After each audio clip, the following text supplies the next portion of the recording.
title is Why do you want to do that? Hello, this is Yasuyo. I'm Life Soul Designer. Today's topic is あなたはなぜそれをしたいのですかです。ジュコちゃんよろしくお願いします。はい、お願いします。はい。今日の話はとてもいい話です。いい話っていうか深いところにちょっとフォーカスしてみたんですけど、何がしたいかってよくほら私何がしたいかわからないんですとかいう人って多いですよね。はい。で何がしたいのかわかんないからあれなのかなこれなのかなってこう調べながら、アロマなのかなとかさ、なんか英語なのかなとか、なんだろうね、なんかそうやってその外側のツールが答えみたいな感じに なりやすいところなんですけど、だけど私たちがさ本当に求めてるものってその外側のツールっていうよりはそれによって何を感じ味わいたいのかっていうこっちが欲しいんですよ。例えば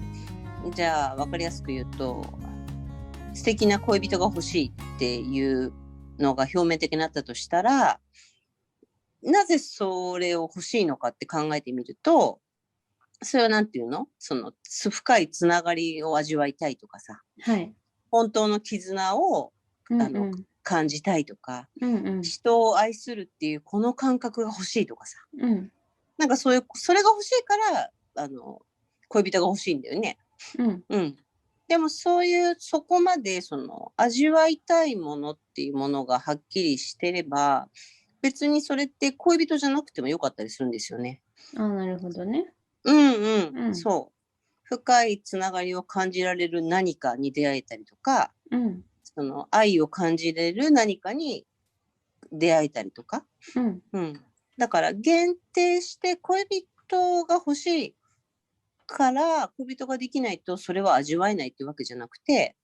その自分が何を感じ何を味わいたいのかっていうところが明確だと恋人がいないからそれを味わえないっていうよりはいろんなものからそれを味わえるようなその、気づきっていうか自分の引き寄せが集まるっていう感じです。だからそこの部分を皆さんが本当は自分は何をしたいのかっていうよりは何を味わいたいのかっていうふうに聞いてみた方がいいかもしれないですよね。何を味わいたいのか。味わうっていうのはやっぱり感情だから、この美味しいもの食べたいのはやっぱそこからなんか美味しいなってこう感じるなんかこう内側から溢れてくるこう何とも言えない喜びだったりとかさ、そっちが味わいたいだけで、でもそれは食べ物に限らずそういうふうに感じられるものって多分自分がそういうのを味わいたいんだよねって決めればそういう味わいをいろんなものから感じられるようになるんですね。で一人一人やっぱり味わいたいもの感じたいものこういう感覚になりたいっていうのはやっぱり全員違うので、じゃあ自分は何を味わってみたいんだろうっていうふうに考えていくと、外側のツールを探すっていうところからもう少しこう一歩奥にこう深めた状態から物事見れるようになるんじゃないのかなっていうことです。だから例えばじゃあ純子ちゃんだったら英語を喋ってこうみんなとどんな風になりたいからそれを選びたかったのかっていうのを聞かれれば多分もともとどうしたかったかっていうのは見えてくると思うんですけど。そうですよね。なんかその土地だったりその住んでる場所だったり、年代だったりによって、人の考え方というのは結構違うなということに気づいて、でそこからもっといろんな世界とかもっといろんな考え方知りたいとかうん。思った時にあったツールが英語だったんですよね。はい。うん。うん。そうそう。だから、そこが本当に楽しかったから、どんどん新しい表現だったり、もっと理解したいっていう思いで、学ぶことができたんだと思うんですよね。うんうんうんうんうんうん。うん。とか、それを知った、なんかそれうん。を例えば英語でも何でもいいんですけど、日うん。本語でもいいんですけど、それをうん。相手が言って新しい世界知ったことをうん。誰かにそれを共有できるみたいなことで、うん。英語を教えるという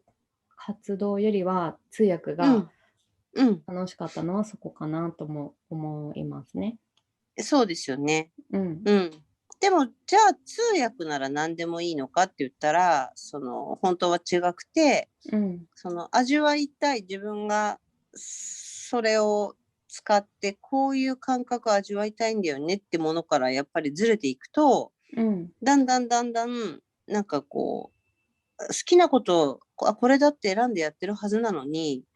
なんかちょっと違う気がするみたいになってきちゃうじゃないですか。うんうん。うんうんうん。だから表面的にそのやりたいことをチョイスしてやってるんだから、本当はそれをずっとやり続ければいいだけなんだけど、うん。だけど本当は私たちはそのツールを使って味わいたいものを味わいたいだけなので、うん。そこがはっきりしてればさ、もしかしたらうん。英語以外のものでも味わえるよねとか、うん。うん。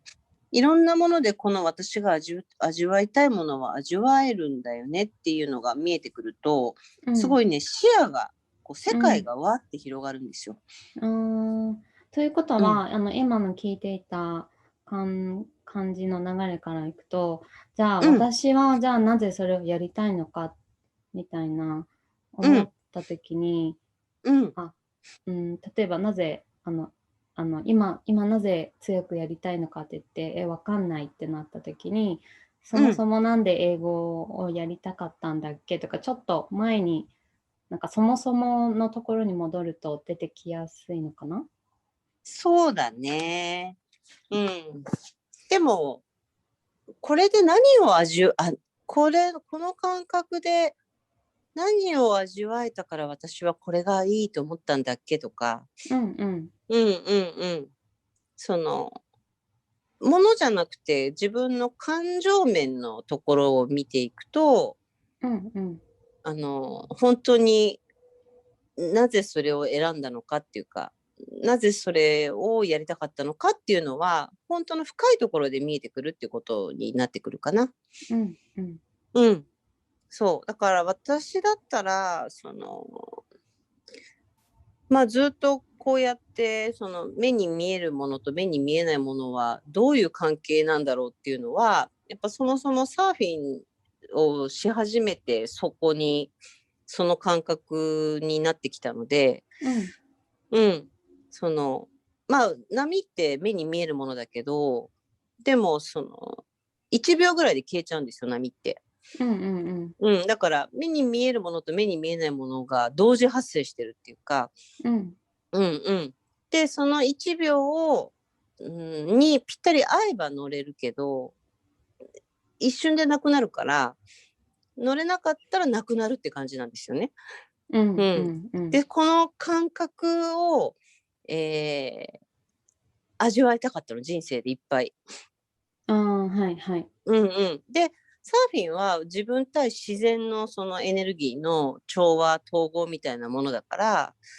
これは自分の中の世界で、一人で探求していくものだったんですけど、うん。これを人生すべてに対して多分こういうことなんだろうなっていうのは感覚で分かってたので、うん。うん、それを自分でも知りたかったし、自分で知っていく中でだんだん見えてきたものを共有したかったっていうか、うん。うん、っうん。ていうのがもう一貫してずっと変わらないんですね。うん。うん、で今やってることは全部そこに通ずるというか、このうん。この感じをみんなに伝えたいんだよねっていう、うんうんうん。うん、ことをいろんな角度からうん。やっているっていうことなので、あんまりそのツールにはね、私の中ではほとんどこだわりがないっていう感じですね。皆さんきっと、じゃあ自分はなぜこれをやっているのかっていうところを知りたいと思うんですけど、トレーニングとかで安代さんが、その人その人のその深いところはどうやって掘り当てていくような質問掘り当てていくするのかな。それはね、やっぱその人が喋ってるその言葉のチョイスとか、そういうのを聞いていると、きっとこういうことは考えたことないんだろうなとか、こういう問いかけはきっと自分にしたことないんだろうなっていうのは感覚的に分かるので、それを私がどんどん投げかけるっていう感じです。なるほど。そうするとそんなこと考えたことなかったとかさ、で考え方がね、こう人間ってやっぱ固定していくから、その自分の考えの中でぐるぐる悩んでるんですよね。なのでこう全然違う角度から、その本当の深いところに行けるような道をこう私が開いていくっていうか。なるほどね。そんな感じ。そうするとだんだん自分のその考え方が実は固定されてたんだなってことに気づき始めるし、そんな風に自分に聞いていくんだなっていうか、そうやっていくと最終的に自分が選んできたものがよりこう強固になってきて、だから私はこれを選んだんだねっていうその確信に迫っていくっていうか、そうするともうほとんどそのあれかな、やっぱりこれじゃないんじゃないかとかさ、そういうのがなくなるんですよ。それだけでもなんかかなり楽というか、なんかその人自身がパワフルになっていくような感じします。なっていきます。だからどうしたらいいんでしょうとかさ、そういう質問は本当はおかしなことで、どうしたらいいんでしょうって人に聞くことじゃないじゃない。どうしたいんでしょうっていうのが自分の問いなので、なんかそれをずっと最初の頃はやるって感じかな。でどうしたらいいんですかねみたいな。どうすればうまくいくんですかとか。やっぱみんなはやっぱその答えが欲しいから、どうしたらどうすればどのようにみたいな、みんなハウトゥーに走るんだけど、そこでずっと言ってる限りは永遠にそれをぐるぐる回っちゃうんですよ。でも自分はこれを味わいたくてやっていると思ったら、なんかたとえその途中で失敗に見えるようなことがあったりとかあっても、別にいいって感じですね。なんか正解を求めない気がします。そうです。そう。これそうだと思ってこれやったのに違うじゃんとか、そういうことじゃなくなってくる。そうだから外側に言われてそうした方がいいよ、ああした方がいいよとか、これはやった方がいいよ、ブログは書いた方がいいよって全部人に言われてやることは全然そこの部分が強くなっていかないから、いつまでたってもその誰かにどうしたらいいんでしょうかっていう風な、そういう自分の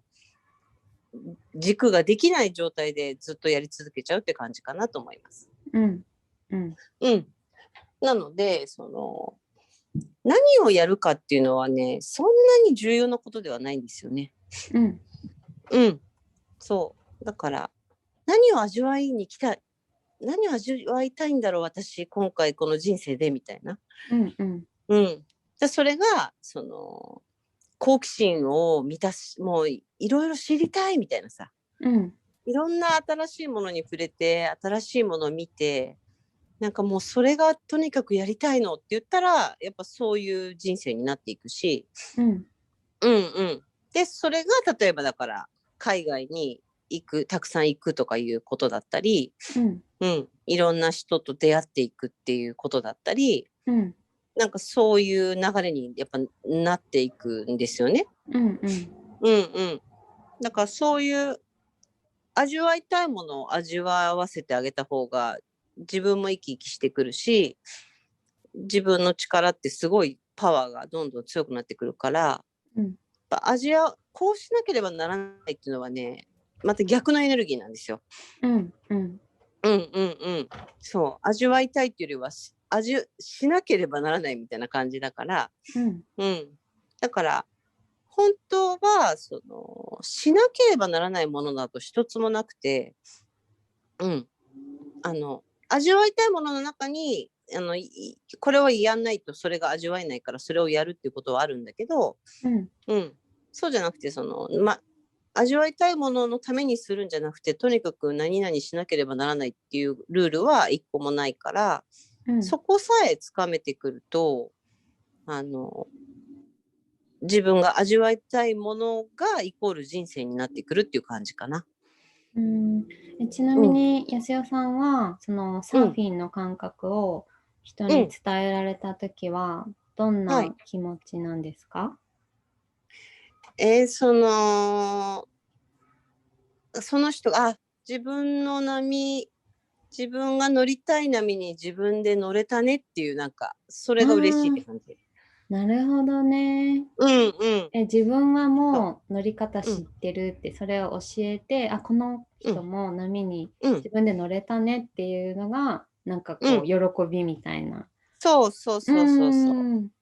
私がその人乗せることは絶対に不可能なので、その人が自分で選んで自分でその波に乗るっていうのを見た瞬間に、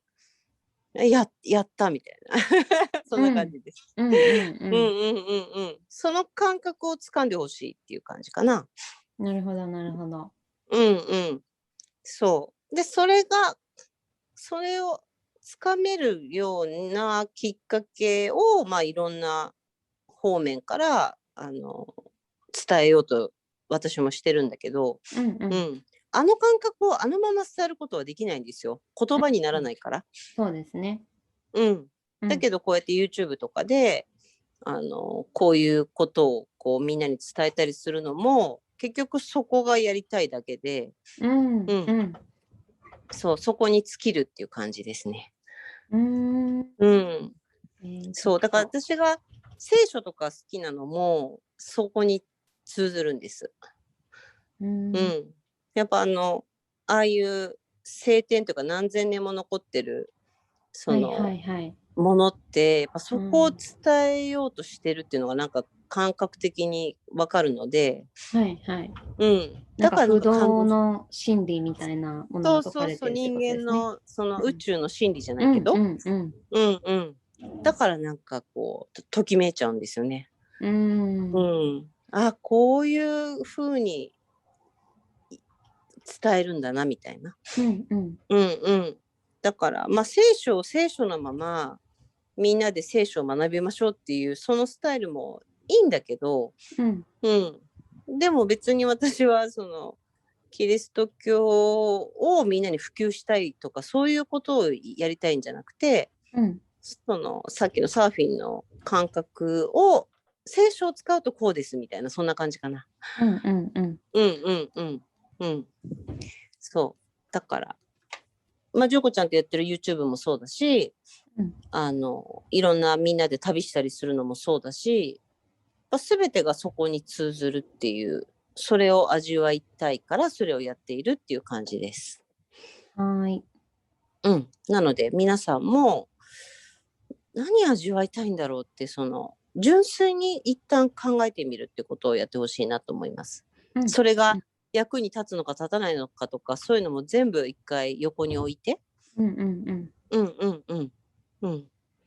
なので私はあなたはなぜそれをやりたいのですかっていう問いかけを自分にちょっと聞いてみてほしいなと思います。